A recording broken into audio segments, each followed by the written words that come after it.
नमस्कार जय जगन्नाथ। आज वीडियो रे आमे देखिबा शिशु दिवस उपलक्षे 10 थाड़ीर ओडिया भाषण। समस्त को मोर नमस्कार और शुभ सकाळ। मो ना सुमन महांती। आज हेउची नवेम्बर 14 तारिख शिशु दिवस।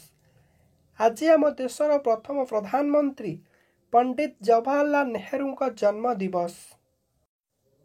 से 1889 मसीहा नवेम्बर 14 तारिख दिन उत्तर प्रदेश अलाहाबाद ठारे जन्मग्रहण करथिले।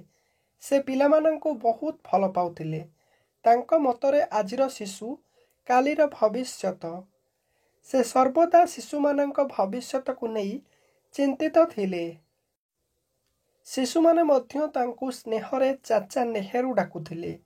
शेषरे से महान व्यक्तिंक पादपद्मरे भक्तिपूत प्रणाम जणाई मोर वक्तव्य शेष करुछि। जय हिंद।